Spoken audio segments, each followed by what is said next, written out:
Bonjour à tous, aujourd'hui nous allons suivre un tutoriel pour remplacer l'écran sur le Huawei P20. Donc il s'agit de l'écran seul, hein. Donc la vitre et le LCD qui sont prémontés ensemble en usine. Vous retrouverez le lien direct du produit en commentaire de la vidéo. Il vous sera livré avec le patron universel de montage qui va vous aider à repositionner toutes les vis et tous les éléments que nous allons enlever durant cette réparation. Vous retrouverez également le kit d'outils spécialement sélectionné pour réaliser le remplacement d'écran sur le Huawei P20. Il s'agit du kit d'outils numéro 1. Vous le retrouverez en option sur la fiche produit. Vous retrouverez également le kit de réparation qui comprend en plus de l'écran le kit d'outils et le patron en version adhésif. En commandant ces pièces sur notre site internet, vous bénéficiez d'une assistance technique gratuite par chat, par téléphone et également par email. Et vous bénéficiez également de 10% de remise avec le code YouTube. C'est une réparation qui est assez longue, il faut compter environ 45 minutes et la difficulté est notée 3,5 sur 5. Si vous n'êtes pas sûr d'avoir un Huawei P20, il suffit de regarder au dos de votre téléphone le numéro de modèle qui doit correspondre à EML-L29. Et bien sûr, comme avant chaque réparation, pensez bien à éteindre le téléphone. Nous allons dans cette première étape commencer par l'ouverture du Huawei P20 et on va devoir décoller la vitre arrière. Alors il faut savoir que la vitre arrière elle est collée sur le châssis du téléphone et pour la décoller on va devoir la chauffer. Pour cela on a deux méthodes. La première méthode ça va être d'utiliser le coussin chauffant. On le place au micro-ondes pendant 1 à 2 minutes, on l'applique sur la vitre arrière et ensuite ça va donc chauffer la vitre arrière. Une fois que la vitre arrière sera chauffée, on va simplement utiliser une ventouse. On va vous expliquer tout ça après. La deuxième méthode, c'est d'utiliser un décapeur thermique ou un sèche-cheveux pour chauffer tout le contour de la vitre arrière. Donc le contour qui est indiqué en rouge, c'est tout simplement là où sont positionnés les stickers double face qui maintiennent la vitre arrière. Donc on chauffe tout le contour avec un décapeur thermique ou un sèche-cheveux. Une fois que c'est correctement chauffé, on applique la ventouse sur le coin inférieur droit par exemple. On va rechauffer un petit peu pour pouvoir décoller plus facilement la vitre arrière. Et ensuite, on va tirer sur la ventouse et on va positionner le médiator en métal entre la vitre arrière et le châssis pour créer un point d'insertion. Une fois que le point d'insertion est créé, nous allons utiliser le médiator en plastique pour finaliser le décollage de la vitre arrière. Voilà, on place donc le médiator en plastique, on le remplace par l'autre médiator en métal, on le remplace par un médiator en plastique et on va simplement faire glisser le médiator en plastique sur tout le côté latéral droit du téléphone, sur le coin inférieur, également sur la partie basse et sur la partie latérale gauche. Si vous voyez qu'il y a un petit peu de résistance, n'hésitez pas à rechauffer les zones qui sont difficiles à décoller. Voilà, donc là on rechauffe sur la partie gauche. Alors pour décoller, utilisez bien le médiator en plastique et pas le médiator en métal, tout simplement. Si vous utilisez le médiator en métal, vous risquez de rayer légèrement la vitre arrière ou le châssis du téléphone. Une fois qu'on a bien décollé la partie droite et la partie gauche, on utilise la carte en PVC pour finaliser le démontage de la vitre arrière, le décollage de la vitre arrière. Alors le petit film que vous voyez en dessous, c'est juste un film de dissipation thermique au niveau de la batterie. Il n'a pas de réelle utilité, hein. Vous pourrez le repositionner par la fin, mais s'il est un petit peu froissé comme nous, ce n'est pas grave du tout. Ensuite, on va devoir s'intéresser à la partie haute du téléphone. On va retirer les 8 vis qui maintiennent le module NFC, qui est notamment utilisé par exemple pour les informations sans contact avec le téléphone. Donc là on retire les 8 vis cruciformes qui maintiennent le module NFC et qui vient également protéger la carte mère du téléphone. Et on va déclipser le module antenne qui va venir avec le dissipeur thermique. Maintenant nous allons déconnecter la batterie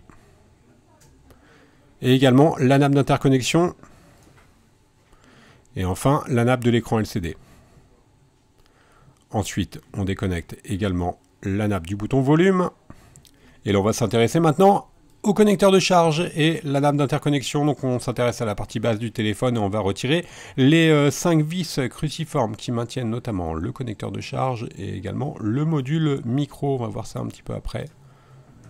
Alors, la nappe d'interconnexion, elle comprend également le connecteur de recharge qui est en type C. Vous allez voir ça par la suite. Donc là, on retire les 5 vis cruciformes et on va pouvoir donc maintenant déclipser le cache métallique qui est juste au-dessus de la carte fille qui gère le micro notamment. Et maintenant, on déconnecte donc la nappe d'interconnexion sur la carte fille qui comprend le micro. Et maintenant, on va enfin déconnecter le câble coaxial qui gère le réseau du téléphone et qui est relié à la carte mère. Hein. Vous avez vu, il court tout le long du châssis. Maintenant, on peut simplement désengager le connecteur de charge type C qui est inclus sur la nappe d'interconnexion. On va s'intéresser maintenant aux 4 dernières vis qui maintiennent notamment le bloc haut-parleur qui est sur la partie gauche, inférieure gauche du téléphone, et qui maintient également le module micro. Voilà, on va voir le module micro. On déconnecte également l'antenne Wi-Fi, donc c'était un câble coaxial, hein, et maintenant on va pouvoir tout simplement, délicatement, avec la pincette, décoller la carte fille qui comprend notamment le micro. Voilà pour le module micro. Et enfin, on va décoller le connecteur du haut-parleur externe qui était légèrement collé sur le châssis. Et ensuite, on va pouvoir donc retirer le haut-parleur externe qui est notamment utilisé par exemple en mode musique évidemment. Et on va s'intéresser tout de suite à l'écran. Alors l'écran il est collé sur le châssis. On va devoir le décoller. Pour cela, on a toujours 2 solutions. C'est exactement comme pour la vitre arrière. La première solution, c'est d'utiliser un décapeur thermique ou un sèche-cheveux. On va tout simplement chauffer tout le contour de l'écran en insistant bien dans un premier temps sur la partie haute. Vous pouvez également, la deuxième solution, c'est d'utiliser le coussin chauffant que l'on avait vu en tout début de tutoriel. Donc là, on a chauffé assez fort la partie haute. On va appliquer ensuite la ventouse. On va tirer sur la ventouse et toujours avec le médiator métal, on va faire passer le médiator métal entre la vitre et le châssis. Et ensuite, on vient décoller l'écran en utilisant les médiators en plastique pour finaliser le décollage de l'écran. Alors, à savoir que pour les écrans, vous avez 2 solutions en général sur les écrans. La première solution, c'est d'utiliser un écran seul. Donc là, on voit le tutoriel pour l'écran seul. Si vous avez acheté un écran avec le châssis complet et la batterie, le tutoriel est nettement plus simple. Hein. Il vous suffisait juste de récupérer la carte mère pour le mettre sur le nouveau bloc. Par contre, c'est un petit peu plus onéreux, effectivement. Là, c'est juste pour l'écran seul. Vous retrouverez bien sûr le tutoriel de l'écran du bloc complet avec la batterie sur notre site internet. On finit de décoller l'écran. Pour cela, on va utiliser la carte en PVC et bricophone. Alors, tous les outils, bien sûr, que l'on a utilisés durant ce tutoriel sont inclus dans le kit d'outils numéro 1. Si jamais vous voyez qu'il y a une certaine résistance au décollage, il vous suffit juste de réchauffer l'endroit qui vous oppose une certaine résistance lors du décollage. Donc là, on utilise, nous, un décapeur thermique. Alors attention, un décapeur thermique pas à plus de 80-90 degrés. Vous pouvez également utiliser un sèche-cheveux. Hein. L'avantage du sèche-cheveux, c'est que vous n'êtes sûr de ne pas chauffer trop le téléphone. Et enfin, on va finir de décoller l'écran. Faites attention à bien positionner la carte sous l'écran LCD, entre l'écran LCD et le châssis du téléphone. Et ensuite, il nous reste juste à basculer l'écran pour désengager la nappe du châssis. Vous allez voir la nappe. Voilà pour la nappe de l'écran. Et on va pouvoir définitivement enlever l'écran du châssis. Voilà, on finit le décollage de l'écran. Et il nous reste quelques éléments à récupérer sur l'écran d'origine. Et on va notamment récupérer le bouton Home. Pour cela, c'est assez simple. On va relever le petit clapet qui maintient la nappe Home. On le relève à 90 degrés pour ensuite venir le désengager la nappe de son connecteur. Et enfin, on va décoller la nappe du bouton Home. Alors, je vous rappelle que vous avez besoin effectivement de récupérer la nappe Home pour le replacer sur votre nouvel écran uniquement si vous avez commandé un écran nu. Donc, juste la vitre et le LCD. Bien sûr, si vous avez commandé l'écran complet avec le châssis, vous n'avez pas besoin de faire toutes ces opérations-là. Cela va de soi. Ensuite, on va chauffer légèrement le contour du bouton central pour pouvoir ensuite décoller le bouton Home de l'écran d'origine.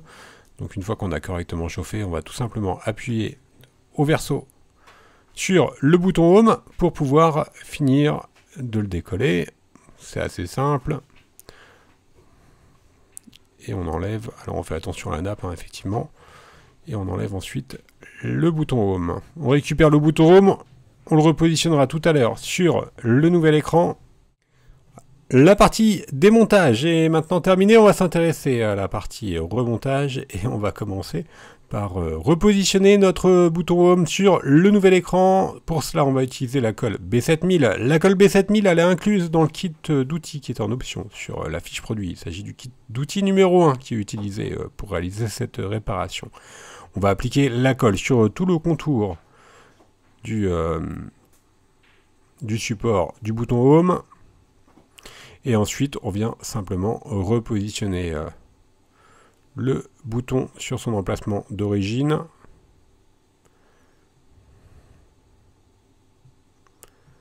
Et alors après, si vous allez avoir forcément des petits surplus de colle. Il vous suffit juste de nettoyer avec un chiffon légèrement humide. Les surplus de colle, ils vont s'enlever facilement. Et là, vous mettez une petite pince pour laisser la colle agir pendant, allez, 10 minutes, un quart d'heure, voire une demi-heure. Une fois que vous avez bien laissé sécher la colle. Alors faites bien attention avec les pinces, surtout ne pas appuyer sur l'écran LCD. Ensuite, on va simplement repositionner donc la nappe du tactile sur son emplacement, sur le connecteur, et on referme le connecteur du tactile. On finit de nettoyer l'écran. Et maintenant, on va devoir recoller, bien sûr, le nouvel écran sur le châssis. Pour cela, on va toujours utiliser la colle B7000 qui est incluse dans le pack d'outils. Et on va tout simplement positionner la colle sur tout le contour de l'écran. Et enfin, on vient repositionner notre écran. Alors, on passe bien la nappe dans le châssis.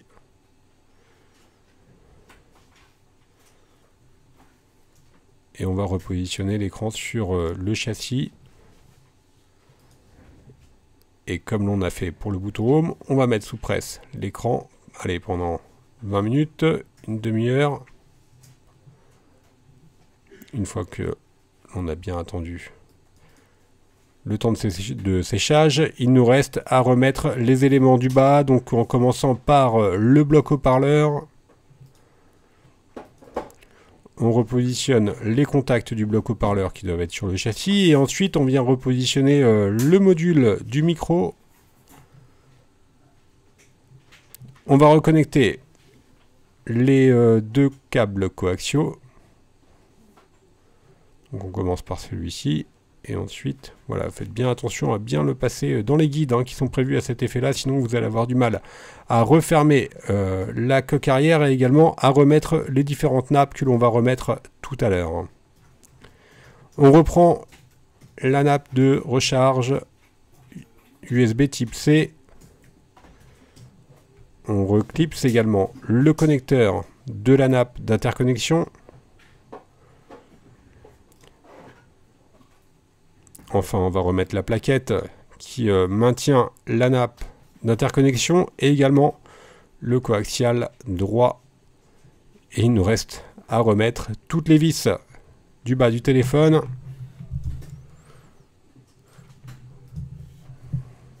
Donc pensez bien à repositionner toutes les vis parce qu'il y en a certaines, notamment ces deux-là, qui font contact, sont utilisées par exemple pour le réseau, pour le Wi-Fi, font contact avec le châssis du téléphone qui sert d'antenne. Donc c'est assez important de bien repositionner toutes les vis. Et enfin, on va s'intéresser à la partie haute du téléphone. On vient refixer les différentes nappes sur la carte mère. Voilà la nappe du bouton volume, power, la nappe de l'écran que l'on a changé, la nappe d'interconnexion. Pour finir, la nappe de la batterie. Et on vient repositionner la plaquette, l'antenne NFC avec la feuille qui est utilisée, la feuille noire qui en fait est utilisée comme dissipeur thermique. Alors, pour être honnête, elle a un effet tout relatif cette feuille. Si vous ne la remettez pas, ce n'est pas très grave. On a refixé le tout. Et on va repositionner, recoller la vitre arrière, exactement comme on a fait pour la vitre avant. On appose de la colle sur tout le contour du châssis. Et ensuite, on vient bien entendu repositionner la vitre arrière sur le châssis du téléphone. Et on va mettre le tout sous presse, encore une fois, pendant 20 minutes, une demi-heure, soit en utilisant les pinces qui sont vendues sur le site, ou alors sinon, vous pouvez tout simplement positionner un livre. On attend pendant une demi-heure. Et la réparation sera terminée. Il nous reste juste à nettoyer tout le contour du téléphone avec un chiffon humide pour enlever éventuellement les surplus de colle. Et la réparation est terminée. On va faire un petit récapitulatif des produits que nous avons utilisés durant cette réparation, en commençant bien sûr par la vitre avant. Elle comprend le LCD, elle vous sera livrée avec le patron d'aide au montage. N'oubliez pas également de commander le kit d'outils. Il s'agit du kit d'outils numéro 1. Vous retrouverez également le kit de réparation. On reste joignable par mail, par chat et encore par téléphone. Et n'oubliez pas que vous bénéficiez de 10% de remise avec le code YouTube. N'hésitez pas également à nous suivre sur les différents réseaux sociaux et à vous abonner à notre chaîne YouTube. Merci à tous d'avoir suivi ce tutoriel et à bientôt pour de nouvelles vidéos.